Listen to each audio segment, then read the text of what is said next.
Ya Tuhan, kami mohon kepadamu, kuatkanlah dan teguhkanlah iman kami, supaya waktu di mana kami belajar firman Tuhan, biarlah ini menjadi waktu paling baik bagi kami. Tuhan, kami berdoa, Tuhan memberkati hamba-Mu yang akan menyampaikan firman. Kami berdoa Tuhan memberkati semua orang yang memberi hidupnya untuk pemberitaan firman hari ini. Jauhkanlah penggoda dan pencobaan, biar dalam damai-Mu kami belajar firman Tuhan. Kami rindu pada firman. Berfirmanlah bagi kami Tuhan, di dalam nama Yesus, firman yang itu. Amin. Amin.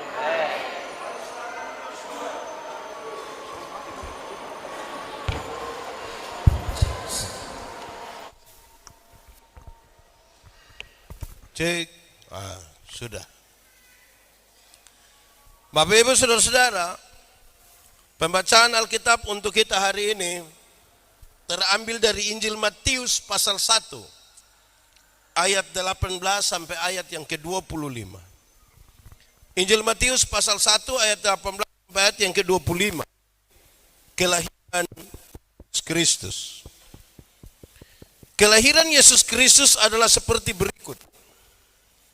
Pada waktu Maria ibunya bertunangan dengan Yusuf, ternyata ia mengandung dari Roh Kudus sebelum mereka hidup sebagai suami istri. Karena Yusuf suaminya seorang yang tulus hati dan tidak mau mencemarkan nama istrinya di muka umum, ia bermaksud menceraikannya dengan diam-diam. Tetapi ketika ia mempertimbangkan maksud itu, malaikat Tuhan nampak kepadanya dalam mimpi dan berkata, Yusuf anak Daud, engkau takut mengambil Maria sebagai istrimu, sebab anak yang di dalam kandungannya adalah dari Roh Kudus. Ia akan melahirkan anak laki-laki dan engkau akan menamakan dia Yesus, karena dialah yang akan menyelamatkan umatnya dari dosa mereka. Hal itu terjadi supaya genaplah yang difirmankan Tuhan oleh Nabi, sesungguhnya anak darah itu akan mengandung dan melahirkan seorang anak laki-laki, dan mereka akan menamakan dia Immanuel, yang berarti Allah menyertai kita. Sesudah bangun dari tidurnya, Yusuf berbuat seperti yang diperintahkan malaikat Tuhan itu kepadanya. Ia mengambil Maria sebagai istrinya, tetapi tidak bersetubuh dengan dia sampai ia melahirkan anaknya laki-laki, dan Yusuf menamakan dia Yesus. Demikian firman Tuhan. Berbahagia setiap orang yang mendengar firman, memelihara dan melakukan dalam hidup setiap hari. Shalom. Selamat Natal. Ada sukacita. Saya rasa saudara terlalu lemah ini. Shalom. Tema kita hari ini adalah Allah hadir untuk menyelamatkan keluarga. Sama-sama, 1, 2, 3.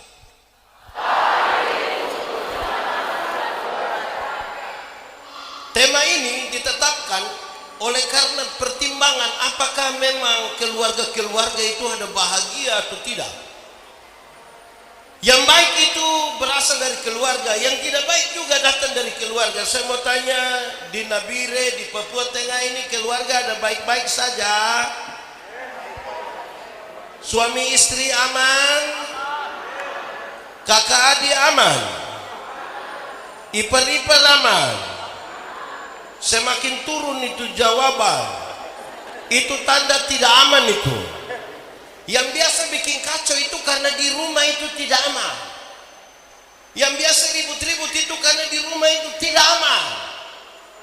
Barang yang tidak selesai di rumah itu yang dia bawa ke mana-mana itu. Karena itu memang kita butuh Yesus, juru selamat di tengah-tengah keluarga, supaya dari keluarga yang baik gereja kuat. Gereja kuat, bangsa ini menjadi bangsa yang maju, dan dunia menjadi dunia yang hebat karena dari keluarga-keluarga yang juru selamat tinggal di dalamnya. Amin.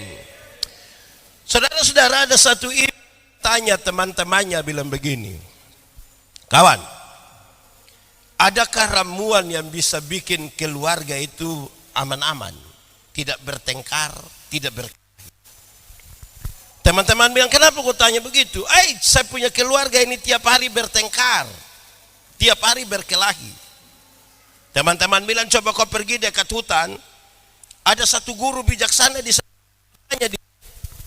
Tanya guru bijaksana itu, mungkin dia tahu.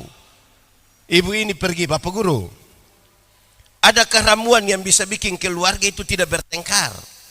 Kenapa? Cek, sebaik. Cek, sudah aku tidak. Belum. Cek. Sebaik kok. Belum juga. Ini pengaruh keluarga. Cek, sudah. Belum juga. Belum bilang. Kita lihat yang baik. Supaya tidak terputus-putus, tidak terpotong-potong. Sebentar ya, kita tunggu sedikit.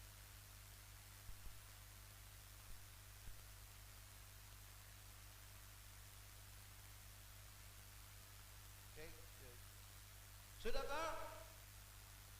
Belum. Cek. Sudah ini. Mantap. Tepuk tangan dulu. Baik.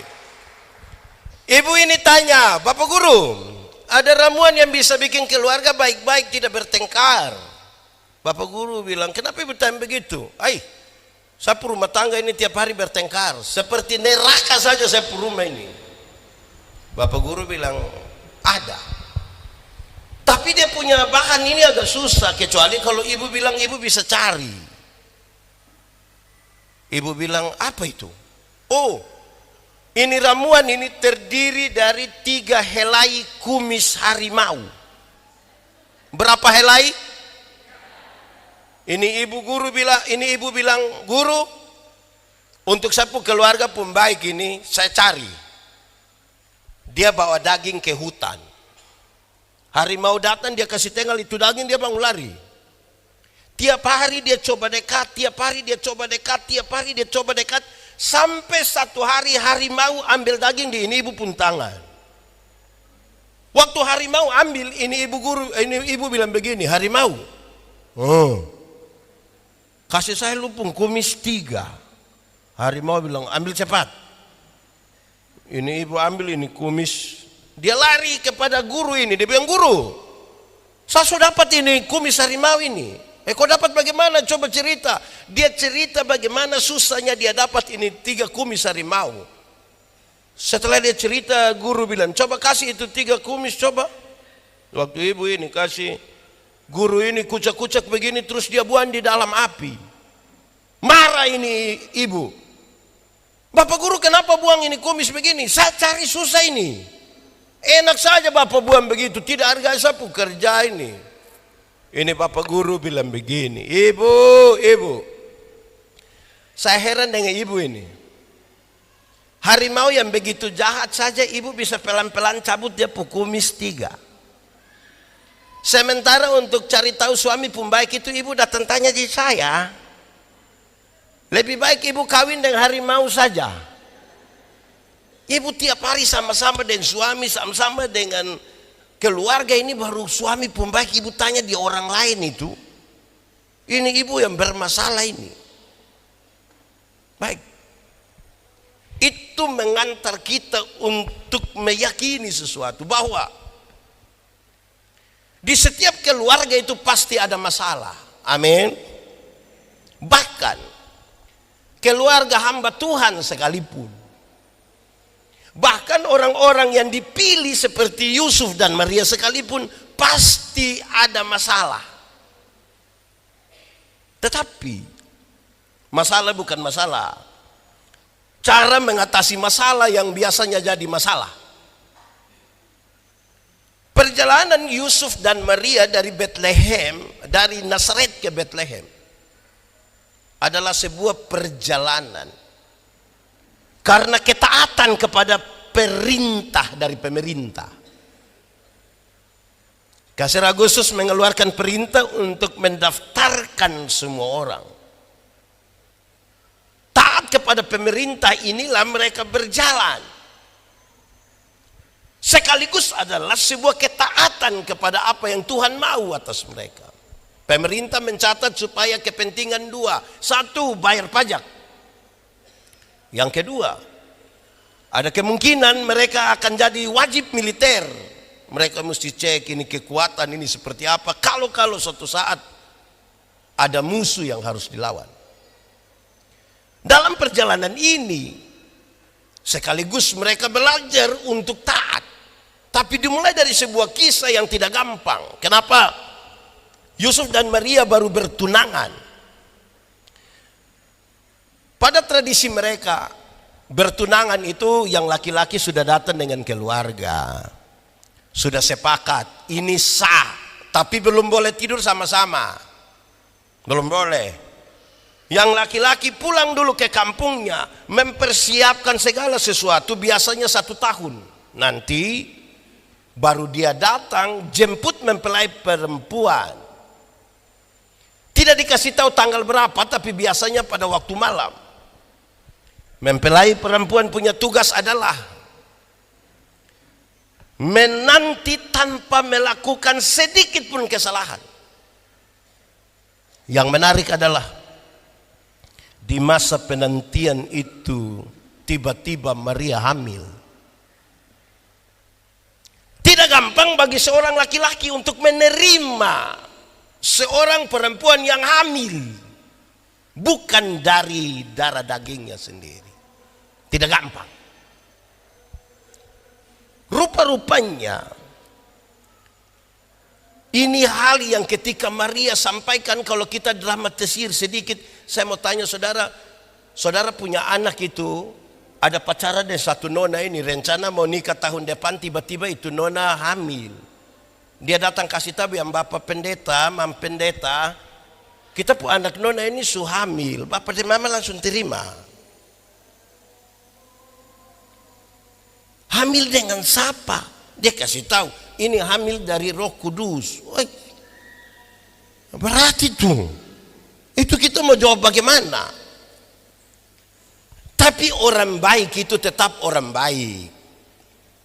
Alkitab mencatat Yusuf itu orang yang tulus hati. Dia jaga dia punya calon istri ini. Dia jaga dia pun tunangan pun nama baik. Dia tidak mau ceraikan. Dia tidak mau untuk bikin kacau. Dia tidak mau bikin ribut. Dia berniat untuk menceraikan diam-diam. Pada waktu dia mempertimbangkan itu, bagus ini. Orang tulus hati itu biasa mau bikin apa-apa pakai pertimbangan-pertimbangan. Yang hati tidak tulus itu yang tidak ada pertimbangan langsung bikin. Sebentar masalah baru dia sengaja menyesal. Setelah dia timbang-timbang pada waktu malam dia tidur itu, datanglah malaikat Tuhan bilang, Yusuf, anak Daud, jangan engkau menceraikan Maria karena anak yang di dalam kandungannya itu dari Roh Kudus. Supaya genap apa yang disampaikan dari nubuat para nabi. Anak darah ini akan mengandung dan melahirkan seorang anak laki-laki. Dan engkau akan menamakan dia Yesus, dan dia akan menyelamatkan dosa umatnya. Saudara, mari kita mulai sekarang. Kira-kira kronologi dari teks itu begitu. Saya mau sampaikan di awal dalam perenungan ini bahwa untuk peristiwa Natal itu dimulai dari sebuah keyakinan imani yang sempurna harus. Kenapa? Kalau orang tidak punya keyakinan iman, pasti ada keraguan. Kalau keraguan itu ada, orang tidak mungkin percaya. Orang akan lebih banyak curiga. Saudara, seberapa banyak orang percaya bahwa Yesus juru selamat? Itu pertanyaan dari tahun ke tahun yang tidak boleh selesai kita pikirkan. Kenapa? Yang aneh dari masyarakat kita adalah, dari jemaat adalah, saya tidak tahu kebiasaan di sini, tapi di beberapa tempat kami besar dalam sugesti ini. Contoh, kalau keluar dari rumah kita sudah jalan jauh, tiba-tiba rasa mau buang air besar. Ambil apa? Ambil apa? Oh, di sini juga ambil batu. Saudara percaya kalau ambil batu itu dapat menyelesaikan persoalan BAB?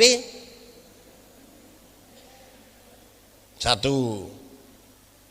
Kedua, kalau tangan kanan gatal artinya yakin dapat uang. Woi, kalau tangan kanan gatal artinya dapat uang, maka orang Koreng itu pasti kaya raya. Karena bukan tangan kanan yang gatal, semua gatal habis itu. Alkitab kasih tahu, satu-satunya cara untuk dapat berkat itu adalah kerja. Sama-sama, 1, 2, 3. Kerja, bukan bagatal, kerja supaya dapat berkat. Nah, untuk hal yang receh begini, orang cepat percaya. Orang cepat percaya. Tapi ketika kita bilang Yesus Kristus adalah Tuhan dan Juru Selamat, orang tidak serta-merta percaya. Dia butuh banyak buku. Dia butuh pergi sampai di Israel. Dia butuh melihat. Dia butuh mengalami, baru percaya. Tapi kalau pendeta khotbah tiba-tiba cicak bilang, dorang langsung yakin. Cicak menyahut. Hal yang receh ini kok kita gampang percaya. Tapi waktu kita bilang Yesus Juru Selamat, beberapa orang masih ragu untuk itu. Saya kasih tahu saudara, kalau saudara tidak sempurna untuk percaya, saudara pasti ragu. Dan kalau saudara ragu, imanmu tidak ada. Begitupun dalam keluarga. Waktu ucap janji di hadapan Tuhan dan jemaat, kita sangat yakin itu keluarga akan baik-baik saja. Sampai ketika rasa percaya kita itu hilang. Waktu Pace pulang itu dia telepon mulai sembunyi-sembunyi. Waktu bunyi telepon dia bukan terima di istri sebelah. Dia bangun sedikit agak jauh baru dia bilang, halo. Halo. Rahasia negara apa yang harus diucapkan dengan bisik-bisik? Halo. Saudara lihat. Kalau mulai ada keraguan, percaya itu sudah hilang. Percaya sudah hilang. Lebih banyak curiga. Kita mulai pikir, Bapak tua kenapa ini handphone ini tidak pernah lepas dari dia tangan. Hampir-hampir pergi di WC juga dia bawa handphone ini. Ada begitu di Nabire ada? Oh ada juga. Tuhan mesti datang kau selamatkan ame itu bapak tua itu. Ada masalah di situ. Kalau saudara tidak percaya itu, ragu. Lao Tse dia kumpul dia punya murid-murid terus dia bilang begini. Ada 3 hal yang dibutuhkan oleh satu negara. Berapa hal? 1, tentara. Apa? 2, makanan. Apa? 3, kepercayaan. Apa? Terus setelah murid-murid hafal, saya bilang begini, dari 3 itu coba kasih hilang 1. Murid-murid pikir sedikit terus saya bilang, Bapak, kasih hilang saja tentara. Lalu saya bilang, coba kamu omong kenapa kasih hilang tentara? Bapak, yang penting kita hidup damai. Komunikasi politik dalam dan luar negeri kita bikin baik-baik. Tidak ada tentara juga tidak apa-apa Bapak. Oke, berarti tinggal 2. Apa dengan apa? Makanan dan terus laut saya bilang begini, coba kasih kurang 1 lagi. Antara makanan dan kepercayaan kita memilih kasih kurang mana? Saya mau tanya dulu, antara makanan dan kepercayaan kita memilih kasih kurang yang mana? Kuat sedikit. Mau kasih hilang mana? Kasih hilang kepercayaan, yang penting makan. Itu murid-murid juga don jawab begitu. Bapak, kasih hilang saja kepercayaan. Lalu saya bilang, coba kamu omong, kenapa kasih hilang kepercayaan? Bapak, untuk apa ada kepercayaan tapi lapar? Yang kita kerja-kerja ini supaya dapat makan, bukan mau dapat percaya. Amin kok? Laut saya bilang, bagus, kamu omong betul. Tapi saya mau kasih tahu kamu baru saja menyatakan satu hal yang merusak sebuah bangsa. Jangan hanya karena makanan kamu kehilangan kepercayaan. Jangan hanya karena jabatan, jangan hanya karena uang kamu menjadi orang yang tidak bisa dipercaya. Saya mau tanya, suami-suami di Nabire ini bisa dipercaya semua? Bisa kok tidak? Bisa kok tidak? Istri-istri di Nabire ini bisa dipercaya semua? Tidak juga. Lalu kenapa menikah? Woi saudara-saudara, menjadi orang yang bisa dipercaya itu langkah pertama dari orang yang percaya kepada Tuhan. Kalau dia percaya kepada Tuhan, dia menjadi orang yang bisa dipercaya. Saya mau tanya kita, kalau orang tolong kita terus kita bilang terima kasih, itu baik atau tidak? Baik atau tidak? Kalau begitu saya mau tanya, siapa pun suami yang pagi-pagi istri siap makan minum terus suami bilang, sayang, terima kasih. Ada kok tidak? Ada kok tidak? Oh tidak ada. Tidak ada Terus suami waktu dengar ini khotbah, dia bilang, yang pendeta omong itu betul lah. Besok dia mau coba. Istri siap makan pagi, terus suami dengan yakin bilang, sayang, terima kasih. Saya mau tanya, ibu-ibu percaya? Ibu-ibu percaya? Suami sendiri juga ibu tidak percaya. Saudara lihat, mengidentifikasikan diri sebagai orang yang bisa dipercaya itu susah. Kita butuh Tuhan, butuh keyakinan percaya kepada Tuhan, baru kita didefinisikan sebagai orang yang bisa dipercaya. Saudara, pasti ketika suami bilang, sayang, terima kasih, pasti istri pikiran. Istri pasti pikir begini, tidak tahu roh apa naik saya suami. Atau jangan sampai yang kedua istri bilang begini, jangan-jangan ini hari terakhir. Karena dia tiba-tiba baik. Saya mau tanya kita dulu, mengalah itu baik atau tidak? Mengalah itu baik atau tidak? Yakin? Kalau begitu setiap kali suami istri bertengkar, siapa mengalah duluan? Suami atau istri? Suami atau istri? Istri atau suami? Suami atau istri? Kita sama-sama tahu mengalah itu baik, tapi kalau dua-dua bertengkar, dua-dua tidak mau mengalah. Malam suami tidur di kebun dengan ular. Kalau terpaksa tidur sama-sama, suami hadap kiri, istri hadap. Baku omong kok tidak? Oh tidak. Bangun pagi-pagi istri tetap siap makan minum, tapi tidak piantar. Dia siap kopi tidak piantar. Dia panggil anak kecil satu baru dia bilang begini, kau antar kasih bapak lah. Bapak terima di ruang tamu, papa bilang, mama yang suruh kah? Ini anak dari ruang tamu datang, dia pun mama panggil, kau tanya, bapak ada bilang apa? Untung itu anak tidak bilang, kamu dua gila kah? Suami istri saja tidak mau mengalah, tapi dia punya cita-cita memenangkan Indonesia bagi kemuliaan Tuhan. Omong kosong.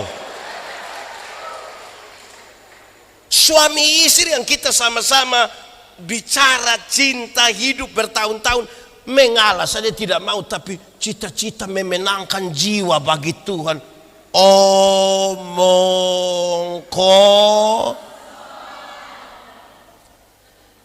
yang bukan pendeta, saya mau kasih tahu. Saudara-saudara mau tahu bahwa kami ini pendeta-pendeta orang baik kok tidak, jangan tunggu waktu kami berkhotbah. Itu baik semua, itu baik semua. Coba tinggal dengan kami di kampung rumah, coba ping. 2 minggu saja, 2 minggu. Saudara langsung tahu, asli Bapak, asli. Karena itu rumah itu tidak boleh ada kemunafik. Tahu munafik? Coba angkat tangan yang munafik. Oh, tidak ada. Ini orang tulus-tulus semua seperti Yusuf ini. Oke, lanjut. Kisah tadi yang kita baca tentang kelahiran Yesus dimulai dari sebuah janji. Sama-sama, 1, 2, 3. Kita sebut itu sebagai nubuat. Sama-sama, 1, 2, 3. Nubuat itu suara Tuhan melalui manusia. Tuhan pakai manusia. Itu namanya nubuat. Karena ada manusia juga yang pakai Tuhan. Dia bikin seolah-olah suara Tuhan, padahal bukan. Nubuat itu Tuhan pakai manusia untuk menyampaikan suara Tuhan. Jadi pasti, saudara, janji itu Tuhan tepati. Itu berarti Tuhan itu setia. Sama-sama, 1, 2, 3. Tuhan. Kasih tahu teman di sebelah, 1, 2, 3. Setelah percaya, langkah kedua adalah Saya mau tanya, ini suami-suami di Nabire ini setia semua? Setia apa? Istri-istri ini setia semua? Jemaat, setia itu bukan berarti kehilangan simpati, tapi setia berkaitan dengan kesadaran. Setia berkaitan dengan kesadaran. Sadar bagaimana? Dengar, kami bapak-bapak, kami suami-suami, kami laki-laki ini kalau duduk sama-sama, seorang perempuan cantik masuk, hampir serempak bapak-bapak punya kepala akan begini. Tapi kalau istri ada di situ dan lihat begitu akan jadi masalah. Perempuan cantik itu masuk kan kepala tetap saja. Hanya mata yang agak pindah sedikit. Beda dengan ibu-ibu. Ibu-ibu itu kalau duduk sama-sama ada laki-laki ganteng masuk itu dalam biasa-biasa saja. Tidak histeris. Kalau ada yang reaktif kecil, jangan coba-coba yang masuk itu ibu-ibu. Tas agak besar, sepatu agak tinggi, rok agak pendek. Itu lihat ibu-ibu punya siku dan bibir. Untuk kasih tahu teman di sebelah dia pakai siku begini. Sebelah su lihat baru dia pakai bibir bilang. Kadang-kadang 3, 1, 2. Nah, kami bapak-bapak ini, kalau kesetiaan itu kesadaran, waktu dia sudah lihat orang begini, dia mesti bilang, sadar,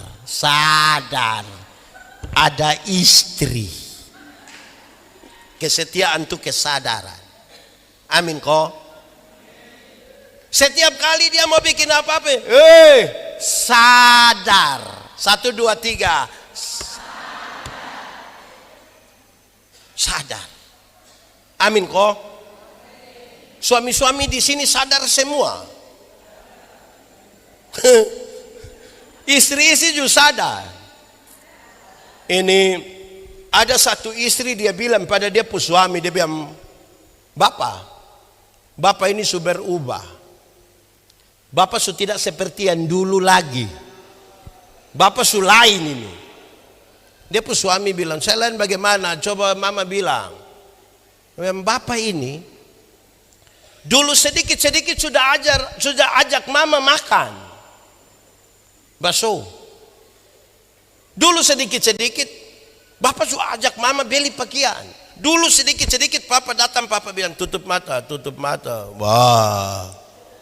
Sekarang Bapak sudah tidak begitu. Bapak sudah lain ini. Dia pun suami bilang begini, mama, coba mama pikir baik-baik. Coba mama pikir baik-baik. Nelayan mana? Nelayan mana yang kalau dia sudah dapat ikan dia masih mau buang umpan? Dia pun istri bilang, jadi selama ini Papa hanya umpan-umpan mama. Selama ini Papa kira mama ikan. Malam mau tidur, dia pun istri masuk kamar, kunci pintu, kasih mati lampu. Suami datang mau buka tidak bisa. Suami bilang, mama, yo, buka dulu. Tidaklah, tidak. Mama, buka. Tidak, kau tidur di luar. Mama, kenapa bikin Papa begini? Kita dua masih suami istri, masa suruh saya tidur di luar? Dia pun istri buka pintu baru bilang begini, Papa, coba Papa pikir baik-baik. Coba Papa pikir baik-baik. Nelayan mana? Nelayan mana yang mau tidur dan dia pun ikan? Saudara, kenapa saya bicara ini? Kadang-kadang orang sudah bukan lagi berumah tangga, tapi hanya sekedar tinggal bersama. Kenapa? Karena kehilangan kasih. Nanti saya bicara khusus soal itu. Kesetiaan kita menjadi tawar. Kita kehilangan kasih. Istri-istri ini sudah tidak urus suami. Sudah tidak urus. Bangun pagi bukan siap makan minum, tapi dia siaran langsung. FB Pro. Hai guys, waktunya menggoreng telur guys. Padahal dia punya dapur pun kotor. Di sini ada ibu-ibu begitu. Itu ibu ada di sini sekarang. Coba tunjuk itu ibu yang mana itu?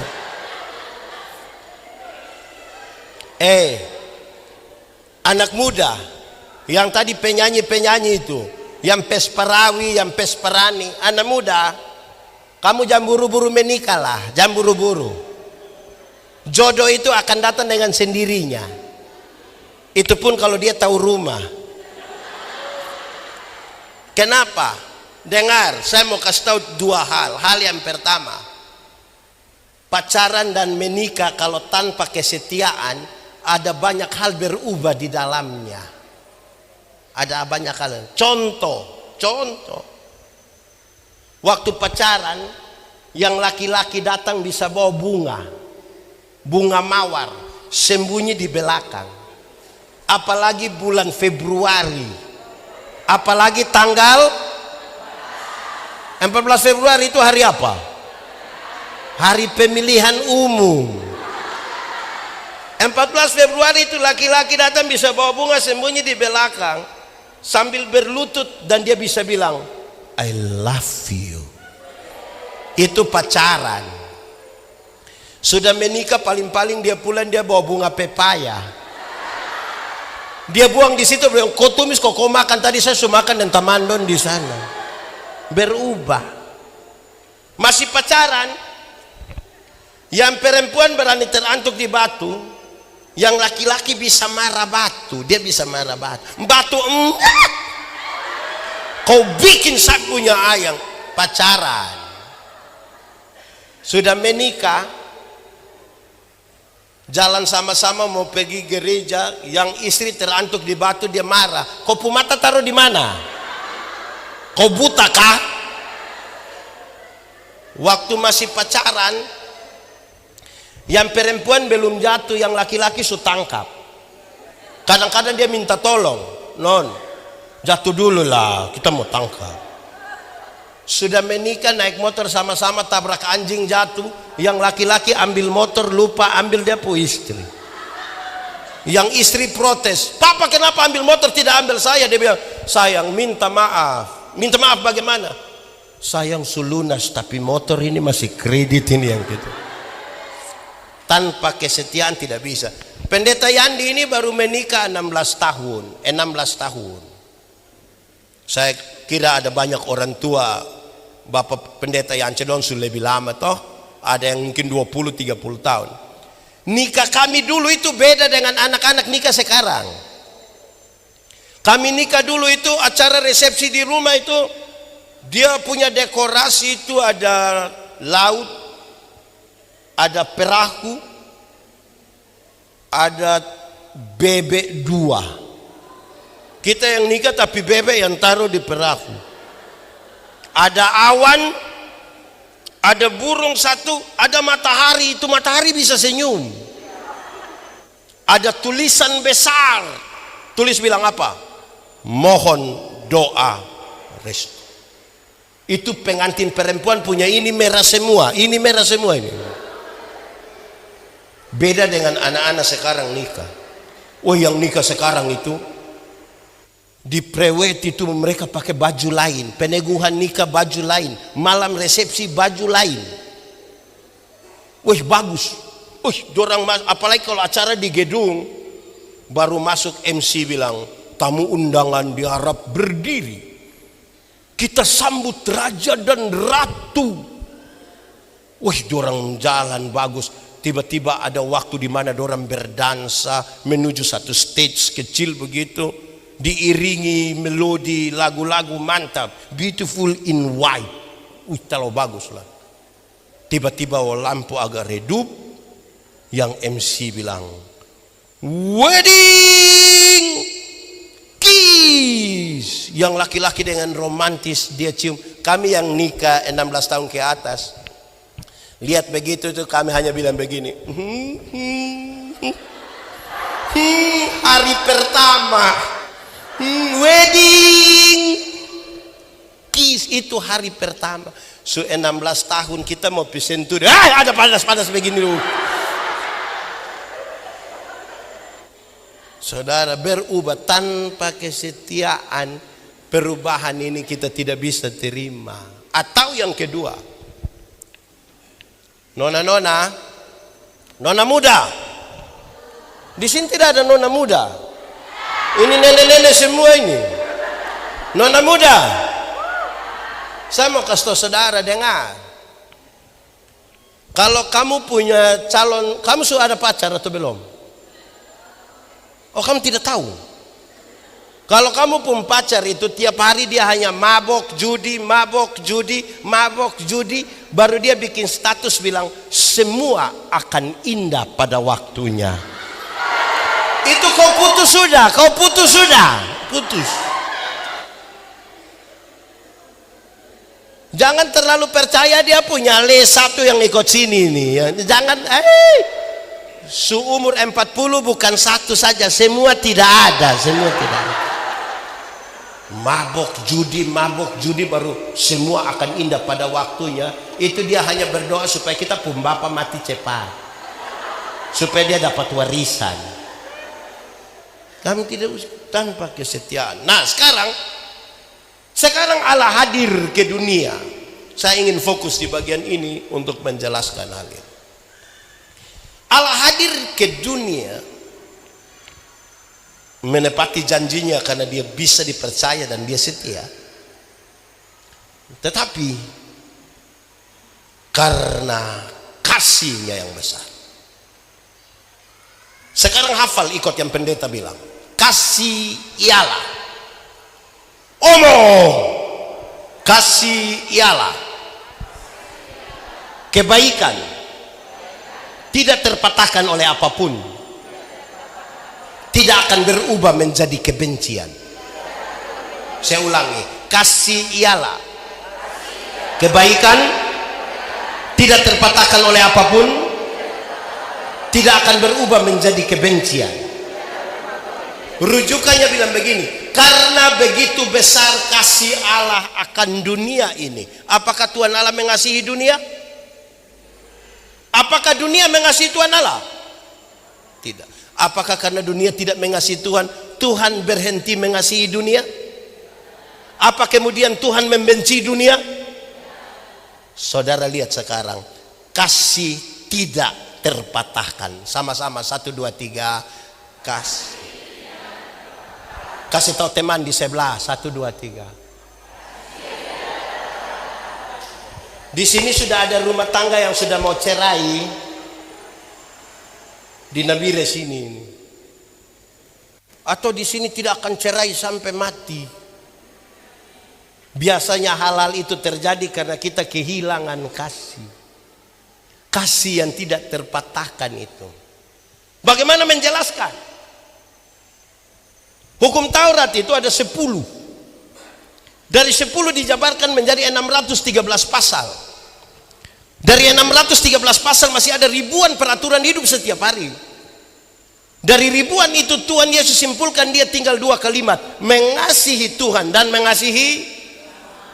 Dari 2 kalimat itu Tuhan simpulkan tinggal 1 kata, yaitu kasih. Kasih. Kalau kita baca surat Paulus kepada jemaat di Korintus, dia menyebutkan banyak, tapi di bagian yang pertama itu dia bilang kasih itu sabar. Sama-sama 1, 2, 3. Dalam Alkitab, sabar itu tidak berkaitan dengan menunggu waktu selesai. Kapan habis? Jam berapa? Sabar bukan itu. Dalam Alkitab, sabar berkaitan dengan 2 hal, termasuk di rumah tangga. 1, sabar berkaitan dengan sabar terhadap situasi. Sama-sama 1, 2, 3. Ada situasi tertentu di rumah yang kita tidak suka. Tapi firman Tuhan bilang apa?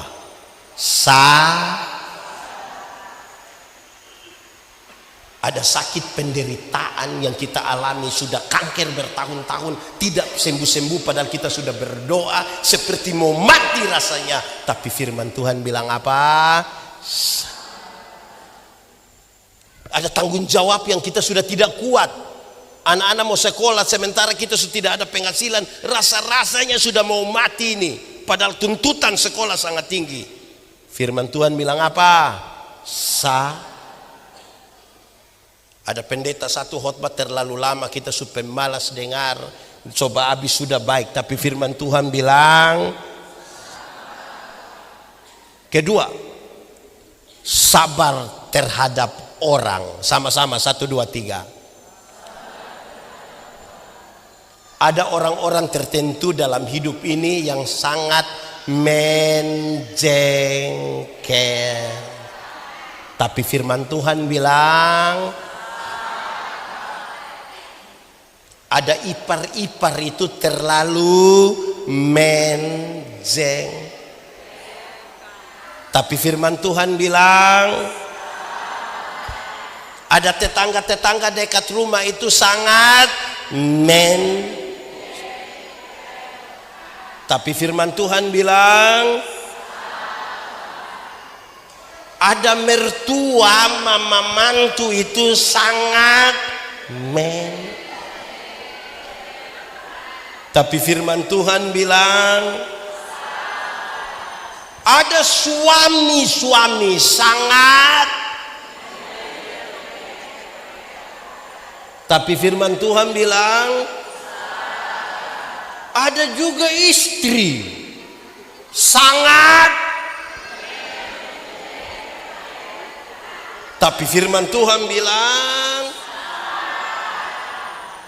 ada seorang perempuan muda bilang ke saya, bilang begini, pendeta, saya ini pasti akan menikah dengan orang baik. Saya bilang, kenapa Anda terlalu percaya diri? Dia bilang, karena saya ini orang baik Pak Pendeta.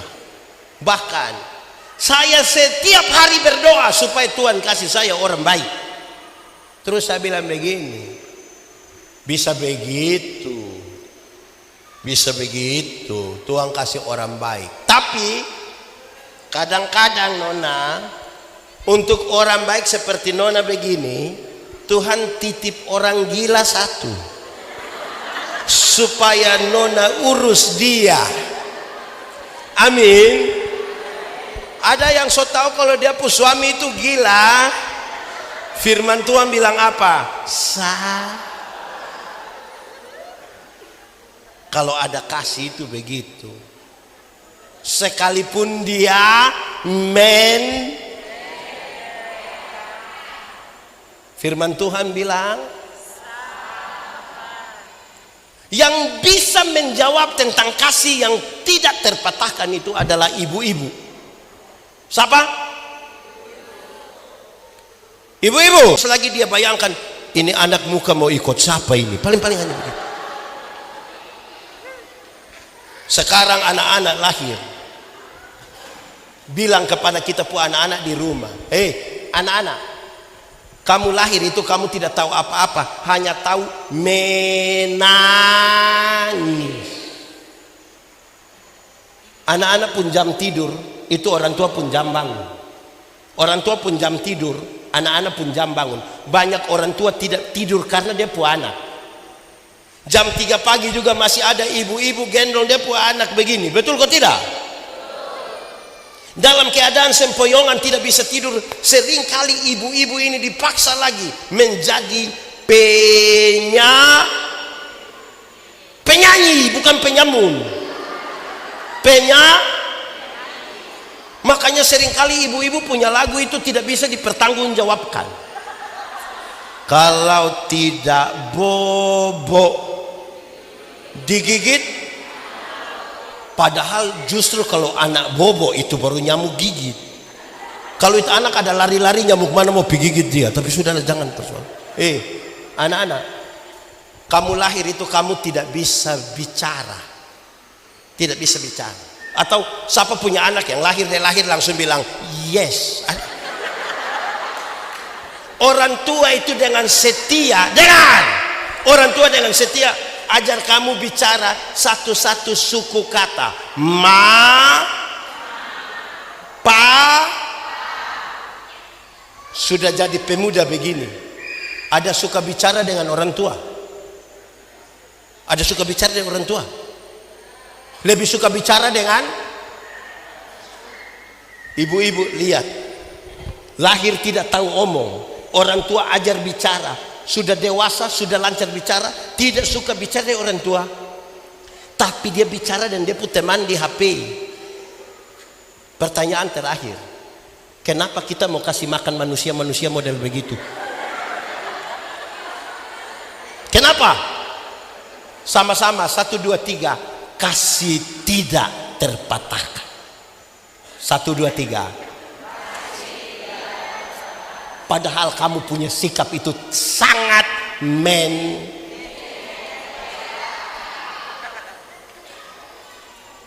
kamu itu anak muda, kamu lahir itu kamu tidak bisa jalan. Betul kok tidak? Atau siapa punya anak yang lahir, dia lahir langsung bilang putar kaki. Orang tua ajar kamu jalan satu-satu langkah, pegang di tangan baru bilang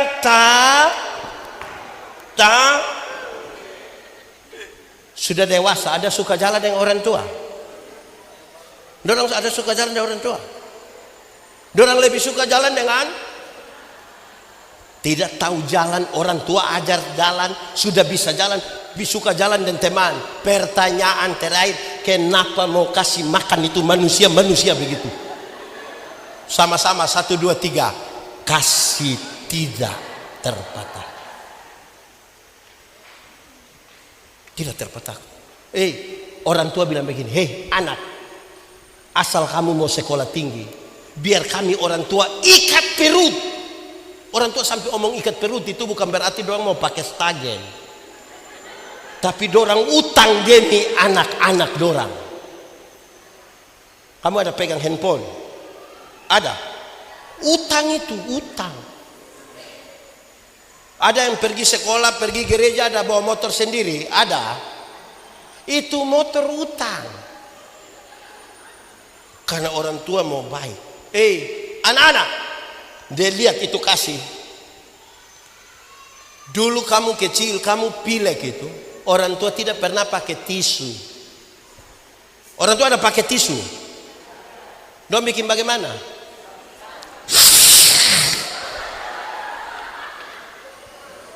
Gaya.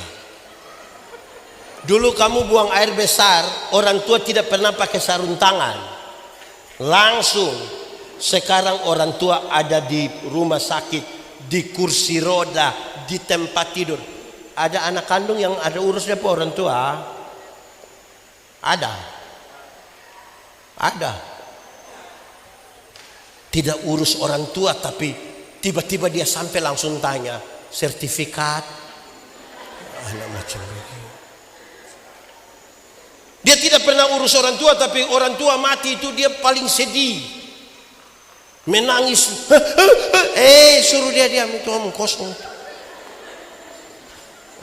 Saya kasih tahu anak-anak. Saya kasih tahu. Dengar. Orang tua lahirkan kita 5, 6, 7 orang. Tapi dorang tidak pernah titip kita di mana-mana karena kasih. Tapi anak-anak 5, 6, 7 orang yang sudah sukses, dia bisa titip dia po orang tua di panti jompo. Yang sudah titip atau rencana titip lebih baik batalkan. Karena ini hari kita titip orang, besok-besok anak-anak titip kembali kita. Saya mau kasih tahu, orang tua melahirkan kita 5, 6, 7. Dia bisa besarkan kita. Tapi 5, 6, 7 anak yang sudah sukses belum tentu bisa urus satu mama, belum tentu. Kenapa? Kalau kasih di dalam rumah tangga hilang. Natal itu kan peristiwa dua, peristiwa kasih, yang kedua peristiwa berkumpulnya keluarga. Berkumpul. Ini kita ini tambah hari tambah jauh dari keluarga. Lalu apa poinnya sekarang? Saudara-saudara, kasih menjadi sesuatu yang dinyatakan. Kasih bukan kata-kata. Kekristenan itu kehilangan kasih.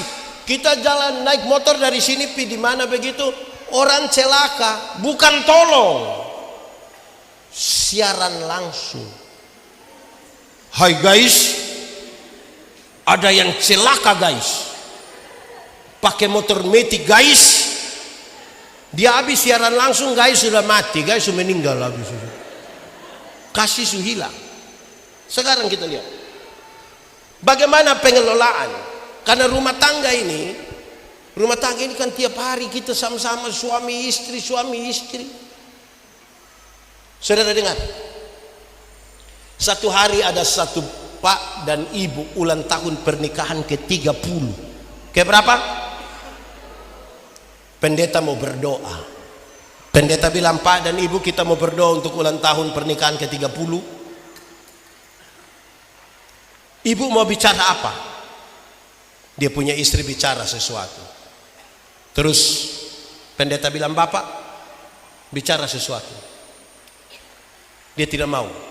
Pendeta sedikit memaksa. Dia tidak mau, dia menangis. Pendeta pikir tidak usah dipaksa lah. Pendeta berdoa. Setelah berdoa sudah santai-santai duduk sama-sama, pas makan pendeta bilang begini, Bapak, tadi kenapa saya minta Bapak bicara, Bapak tidak mau bicara. Bapak hanya menangis. Kenapa? Lantas ini Bapak bilang begini, Bapak, saya menangis itu karena 30 tahun yang lalu berbeda dengan hari ini. 30 tahun lalu kami itu dengan penampilan terbaik, dandanan terbaik, pakaian terbaik. Orang-orang menyebut kami raja dan ratu. Kami pikir itulah kasih, itulah cinta. Ternyata bukan itu. Rumah tangga itu terjadi ketika saya sakit berat. Waktu saya sakit berat, dan saya yakin pasti istri pasti kasih tinggal saya. Karena saya punya badan makin menurun, saya seperti sudah mau mati. Saya yakin istri pasti kasih tinggal. Justru di saat saya yakin istri akan kasih tinggal saya, justru di saat itulah istri memberi seluruh hidupnya untuk mengurus saya, dan kemudian saya pulih seperti ini. Dan saya mengerti rumah tangga adalah penerimaan, bahkan penerimaan terhadap kekurangan. Karena berubah. Hanya dengan kasih kita bisa melakukan itu. Ada satu bapak, dia ada di rumah sakit. Jam hampir menunjukkan jam 12 siang. Bapak ini agak sedikit gelisah, orang tua ini gelisah. Dia bilang kepada perawat, sudah mau jam 12. Kenapa? Saya mau pergi ke rumah sakit jiwa. Bapak mau pergi buat apa di sana? Istri saya ada di rumah sakit jiwa. Bapak, kan Bapak harus ada di sini dulu. Tidak, saya harus pergi. Bapak minta maaf, Bapak mau buat apa di rumah sakit jiwa? Saya harus kasih makan saya punya istri setiap jam 12. Bapak kan bisa suruh orang lain kan? Jangan. Saya sudah janji saya mau kasih makan dia. Bicara. Ini perawat bilang begini, Bapak, saya minta maaf. Mama kan gila, ibu kan gila. Ibu kan pasti tidak kenal Bapak.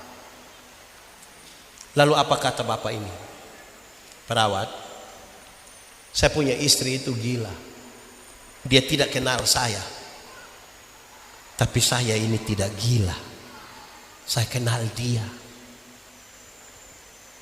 Kasih yang tidak terpatahkan, melewati batas-batas di mana dia bilang kenal atau tidak kenal. Itu komitmen. Rumah tangga itu naik turun. Bagaimana mengelola? Saya sampaikan 2 hal terakhir ini. 2 hal ini panjang. Sampaikan. Pertama, tentang kebutuhan mendasar. Supaya Kristus tetap tinggal dalam rumah ini, hal mendasar pertama, suami-suami ini punya kebutuhan apa? Ibu-ibu mesti dengar ini. Ibu-ibu mesti dengar ini. Apa kebutuhan dari laki-laki? Apa kebutuhan dari suami-suami? Kebutuhan mendasar. Kebutuhan paling mendasar dari seorang suami adalah dihormati. Sama-sama 1, 2, 3. Hai istri-istri, tunduklah kepada suami. Istri harus ajar semua orang yang dalam rumah menghormati suami. Istri jangan marah suami di depan banyak orang, dia merasa kehilangan harga diri. Jangan marah dia, simpan saja, sabar sampai rumah baru injak, tidak apa-apa. Tapi jangan Istri punya pendapatan jauh lebih besar dari pendapatan suami. Jangan kasih tahu itu deh anak-anak. Jangan bilang kau pun bapak ini ada sumbang apa? Semua ini saya, mama ini yang stop. Dia merasa tidak dihormati. Kebutuhan mendasar dari istri adalah, suami-suami mesti dengar ini. Suami-suami mesti dengar ini. Kebutuhan paling mendasar bagi seorang istri menurut Alkitab adalah dikasih. Hai suami-suami, kasihilah istrinya. Memang dia butuh tangan, itu butuh jam tangan, butuh gelang, butuh cincin emas. Tapi jangan ganti kasih dengan benda. Karena Tuhan sudah atur, kasih dan penghormatan tidak bisa digantikan dengan materi. Waktu kita sudah dandani istri, su cantik, su pakai tas bagus, ini sudah bagus, jam tangan, cincin su bagus, dia butuh tangan untuk dia gandeng karena dia mau pergi belanja di mana begitu. Nah itu tangan tidak ada, tangan ada mabok di sebelah. Dia pergi cari orang lain kok tidak. Bapak-bapak mesti ingat, dulu belum jadi deh mama itu kan kita perjuangkan. Betul kok tidak? Pergi, tiap hari pergi. Waktu kita menikah itu keluarga bukan tidak ada urusan. Orang tua ada urusan, keluarga ada urusan. Tapi dong kasih tinggal itu urusan, datang urus kita menikah. Bahkan babi yang tidak tahu apa-apa ikut mati gara-gara kita mau nikah ini. Lalu kemudian kenapa kita mengabaikan satu daya lain? Kenapa banyak rumah tangga itu tidak aman? Karena kasih dan penghormatan sudah tidak ada. Tanda kehadiran Kristus di tengah keluarga itu ada kasih, ada penghormatan. Kedua, bagian terakhir ini. Tuhan cipta manusia. Tuhan cipta manusia bukan sekedar membedakannya atas jenis kelamin saja, bukan. Tapi ada pola yang Tuhan kasih tinggal supaya manusia mengelola pola itu, supaya dia lihat bagaimana Tuhan ada di dalamnya. Ingat, rumah tangga itu adalah kerjasama antara suami istri dan kerjasama bersama Tuhan. Ada bagian kita, ada bagian Tuhan. Kerjasama. Lalu bagaimana bagian kita? Tuhan memberikan kepada kita sejenis pola. Pola itu kalau kita kelola baik-baik, baru kita sadar ada Tuhan yang turut bekerja di dalamnya. Satu, soal pola berpikir. Suami-suami, bapak-bapak, laki-laki cenderung rasional, masuk akal. Makanya bapak-bapak, suami-suami itu kalau bicara selalu bilang, saya pikir.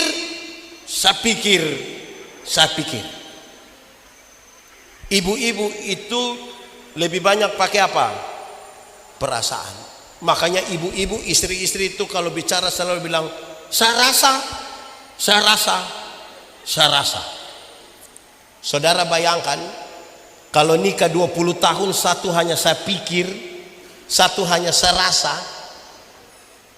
Lama-lama tetangga akan bilang surasa. Kerjasama antara suami istri dan Tuhan adalah menyeimbangkan antara pikiran dan perasaan. Amin kok. Kalau tidak kita akan merasa ada sesuatu yang kurang. Saya jadi pendeta, saya melayani di satu pulau bagian selatan di NTT, Pulau Sabu. Bapak dong pun tampatin. Kami pergi di sana itu kalau ibadah rumah tangga Senin, Rabu, Jumat. Dorang buka tikar besar begini, kami semua duduk bersila. Baru ibadah. Lampu yang paling besar taruh di mana pendeta ada. Saya pergi, saya mulai melayani ini. Duduk bersila melayani. Wah, saya khotbah, saya lihat ini jemaat senyum-senyum ini. Saya bilang khotbah masuk. Yang menarik adalah kami habis ibadah, dorang masih senyum-senyum. Saya mulai pikiran ini. Saya tanya jemaat, jemaat, kamu senyum-senyum apa? Dorang tambah senyum lagi. Saya panggil satu majelis, diaken ini, Welmin Ceriu namanya. Saya bilang, kamu senyum-senyum apa? Dia ambil kertas satu, dia tulis cepat-cepat diantar kasih saya. Saya penasaran. Saya buka begini, ternyata dia tulis begini. Maaf, Bapak punya resleting itu tidak tari. Saya macam mau bunuh dia itu. Kita duduk sama-sama di sini berjam-jam ini. Kau lihat ada masalah di saya, kau tidak kasih tahu ini. Kenapa dia tidak kasih tahu saya? Coba. Kan dia hanya pakai perasaan. Perasaan tanpa logika tidak ada yang baik. Mesti kasih tahu. Saya bilang, saya mau tarik bikin apa lagi? 1 jam kamu main begini. Saya tanya saudara, tadi dorang ibadah baik kok tidak? Tadi itu ibadah baik kok tidak? Kenapa tidak baik? Terganggu. Hanya karena apa? Soal perasaan. Teorinya bilang begini, makin dekat seorang suami dengan Tuhan, makin dekat dia dengan istri. Makin dekat seorang istri dengan Tuhan, makin dekat dia dengan suami. Amin kok. Masa kok suami pukul istri itu suami dekat dengan Tuhan? Di sini ada suami yang biasa pukul istri. Saya balik. Ibu-ibu yang biasa kena pukul dari suami, coba angkat tangan dulu. Jangan. Berani angkat tangan pulang kena pukul ulang lagi. Saya mau tanya, ibu-ibu, kena pukul dari suami itu bahagia? Bangun pagi langsung bilang, "Pace, ini pagi belum sayang."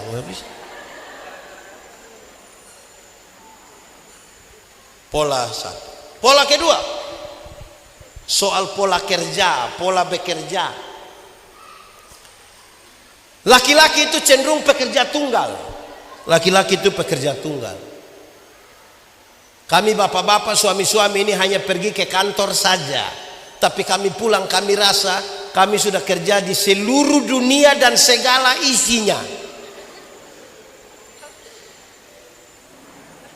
Bapak-bapak itu kalau dia sempat gendong anak barang 1 jam, wah itu dia rasa terlalu berjasa. Dia rasa dia terlalu berjasa. Istri pulang dia bilang, "Mama, mau gendong anak dulu." Papa, saya mau pergi ke teman orang. Kasih tinggal kita sendiri. Tadi saya sudah gendong 1 jam.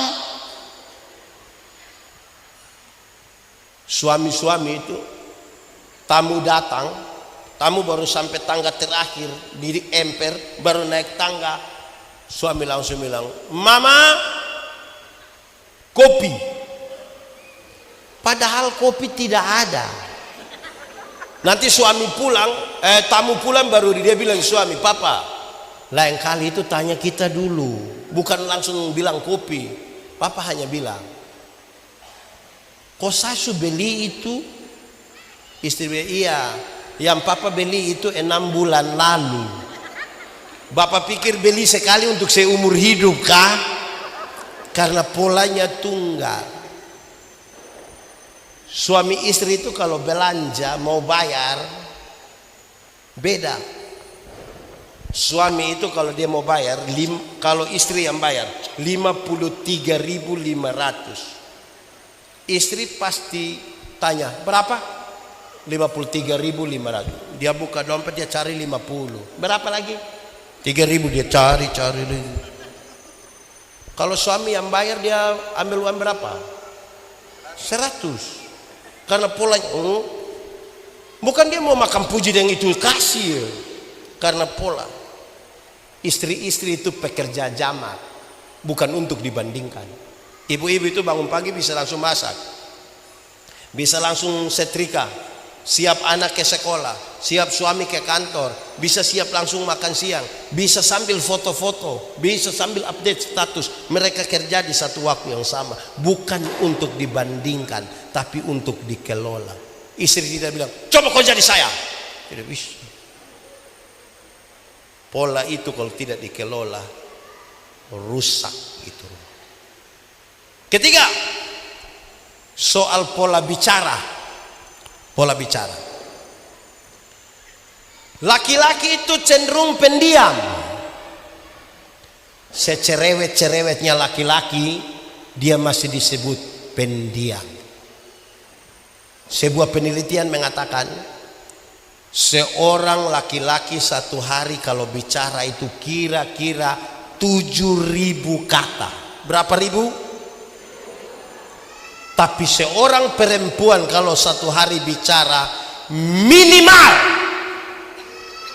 sekurang-kurangnya 21.000 kata. Suami 7.000, istri pagi-pagi suami supi kantor, anak-anak supi sekolah semua. Ibu mau 21.000 dan siapa? Suami biasa pulang kantor rata-rata jam berapa? Jam berapa? 4. Istri rencana mau kasih keluar yang 3.000. Dia sambut suami di pintu. Pas buka dia bilang, papa bilang, hah? Di kantor tadi ada bayi. Terus suami bilang, kau kepala dinas, kalau komunikasi kita macam begini, jangan bayangkan bilang itu rumah damai. Menara Babel itu tidak selesai dibangun bukan karena kurang uang, bukan karena kurang tenaga kerja, bukan karena kurang material, hanya karena terputusnya komunikasi di antara mereka. Coba cek komunikasi kita di rumah bagaimana. Komunikasi di rumah terbaik itu di meja makan. Bapak-bapak tolong atur waktu makan dengan istri dulu dan anak-anak di meja makan situ. Di meja makan itu yang bapak boleh tanya mama, mama, kenapa ini sayur ini garam semua? Terus mama bilang, papa minta maaf sayang. Tadi mama tumis ini sayur, ini mama terlalu ingat papa. Mama pikir papa ini garam, jadi mama ambil garam kau taruh-taruh. Yang penting komunikasi gitu. Tanya itu anak laki-laki, laki-laki, di sekolah tadi dapat berapa? Saya dapat 10 papa. Oh, kau macam bapak betul. Bapak dulu pintar. Tanya yang anak nona, ya nona kau di sekolah dapat berapa? Aduh bapak tadi matematika susah jadi saya dapat 3 bapak. Aduh, kau sama kau pun mama pun keluarga dorang itu. Tapi komunikasi itu penting. Komunikasi. Semua sudah pegang handphone, jadi mau bagaimana? Handphone itu menjauhkan yang dekat dan mendekatkan yang jauh. Suami istri ada duduk sama-sama dengan anak tapi don tidak bicara, masing-masing asik sendiri, ketawa-ketawa sendiri lagi. Lama-lama gila itu keluarga itu. Komunikasi. Keempat, soal pola mengingat. Laki-laki itu cenderung cepat lupa. Bapak-bapak ini dia berkunci mobil begini. Tek. Dia jalan 30 langkah dia saya kunci ke balo. Dia balik dia kunci ulang. Bapak-bapak itu cenderung cepat lupa. Makanya banyak bapak-bapak itu kalau di luar rumah dia lupa kalau dia sudah ada istri. Maksudnya dia cerita dengan teman sampai lupa ada janji dengan istri, maksudnya begitu. Tapi ibu-ibu itu ingatannya tajam sekali, setajam silet. Kalau ada suami bilang begini, orang itu seperti saya tidak pernah marah sapu istri, pasti yang protes dia pu istri. Tidak pernah apa? Tidak pernah saya. Pernah. Yang mana? Itu hari mana? Yang tahun 1900. Dia ingat. Saya mau tanya, anak-anak, kamu pernah periksa bapak dan mama pun pakaian dinas atau pakaian jalan keluar rumah begitu? Pernah kok tidak? Yang paling banyak dapat uang di papa pusaku atau mama pusaku? Bapak itu lupa 5.000, 10.000, 20.000 bapak lupa. Jangan coba-coba periksa mama punya. Itu pekerjaan sia-sia.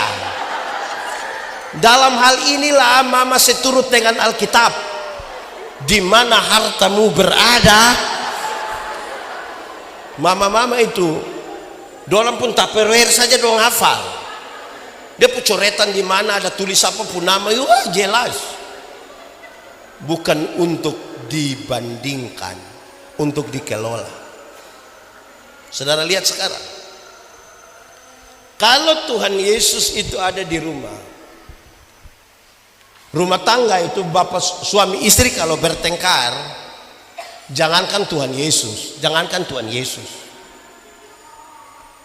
pendeta saja datang dorang damai, baru pendeta saja dorang damai. Ada bertengkar, baku pukul, baku maki di situ, tiba-tiba pendeta bilang, "Shalom," langsung damai. Ini selom bapak, aduh selom bapak selom belum, mari bapak selom. itu baru pendeta. Apalagi kalau Tuhan ada di rumah. Setiap kali suami mau tampar dia pun istri, untung Tuhan ada di ini rumah. Tuhan kalau tidak ada kau sumati, untung Tuhan ada. Setiap kali istri terlalu marah, dia mau maki dia pun suami, dia untung Tuhan ada. Di sini ada ibu-ibu tukang maki, Kang. Bukan dia maki baru lihat pendeta dia bilang ampun. Ampun apa? Ini hanya di mulut Pak Pendeta, di hati tidak. Omong kok.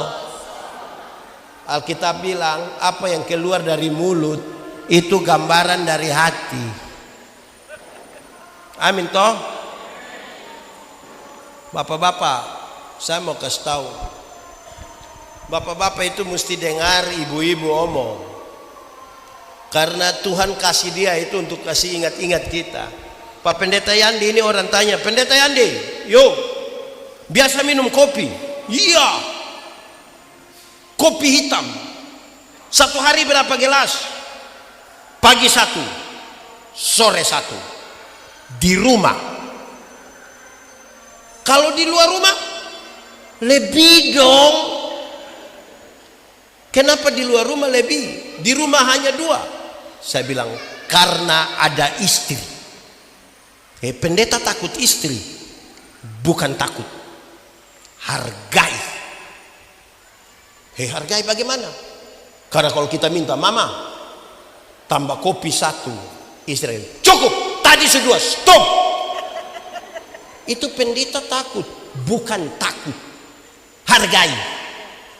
Bagaimana pendeta bilang hargai? Coba jelaskan. Iya. Karena kalau nanti saya sakit, itu ibu-ibu yang biasa minta foto-foto dan saya itu tidak ada yang datang tolong saya. Dia yang tolong itu yang bilang stop, sudah 2, jangan lagi, stop. Betul kok tidak? Kalau nanti saya mati, itu ibu-ibu yang biasa foto-foto dari saya paling-paling hanya kasih naik foto di Facebook. Tulis read, emoticon ada menangis begini, baru tulis pernah bersama-sama dengan Pendeta Yandi. Saya mau tanya, nanti yang lanjut kredit itu siapa? Istri toh. Jadi bapak-bapak itu jangan gaya. Tuhan pakai istri kasih ingat kita. Saya khotbah tentang unsur dari buah roh. Saya bilang begini, salah satu unsur dari buah roh adalah kelemah lembutan. Apa? Kelemah lembutan itu terdiri dari 2 kata, yaitu lemah dan disambung menjadi. Saya bilang banyak suami ini hanya sampai di lemah saja, lembut tidak. Kalau dia sudah lemah baru dia mengerti kelembutan. Kalau sudah sakit mau mati itu suami-suami langsung lembut. Lemah itu dia akan bilang, Mama, tolong, Tuhan tolong. Itu kalau ada lemah. Kalau dia ada kuat-kuat, istri ada omong. Hei, Bapak berhenti mabuk, berhenti begadang, ingat umur, ingat istri. Kalau istri omong begitu, paling-paling mati. Bapak sudah mati sudah baik, kasihan istri anak itu. Petugas koperasi besok mau datang, ini siapa mau tanggung jawab? Jadi ingat, suami-suami tolong dengar istri. Istri juga tolong terima kami sebagaimana kami terima istri dorang. Ibu-ibu coba bayangkan dulu, ibu-ibu masih SMA. Pernah SMA kok ibu-ibu? Atau TK langsung kerja? Coba bayangkan 10 detik. Sudah bayangkan ibu-ibu SMA dulu? Nah, seperti itulah ibu-ibu dulu. halus-halus, tipis-tipis. Sekarang sudah berubah kan, tebal-tebal dan berlapis-lapis. Tapi kami terima apa adanya. Iya, ibu-ibu, kami sudah terima begitu. Ibu sudah mesti terima kami juga. Suami-suami ini gaya-gaya, badan bagus, dia pakai pakaian ketat-ketat ibu. Tapi nanti dia bilang, mama, tolong papa dulu. Mau bikin apa? Ambil remote. Istri tanya, di mana? Ini setengah meter. Dia tidak bisa ambil, lemah dia. Keluarga dari kampung datang, mau acara di kampung kok pasti butuh uang. Habis satu keluarga, satu lagi datang, satu lagi. Suami biar badan bagus-bagus tidak pernah menghadap itu keluarga. Dia sorong istri. Mama. Jadi di mata keluarga itu, istri itu selalu tidak baik. Nanti dia bilang, suami baik tapi dia punya istri itu. Itu resiko sudah kita nikah begitu. Nah, karena itu saudara-saudara, atur sudah kok Tuhan tetap tinggal. Persoalan kita itu saudara adalah, tadi waktu yang menyanyi dari mana itu? Dari Pesperani itu, Bapak Pendeta Yance ada jelaskan ke saya. Sebut satu kalimat, Bapak Pendeta jelaskan. Sebut satu kalimat, Bapak Pendeta jelaskan. Di akhir dari lagu itu Bapak Pendeta kasih tahu itu lagu akhir itu ada omong bilang dia pun nama itu Yesus Raja di atas segala raja. Betul gitu Terus saya dalam hati saya pikir,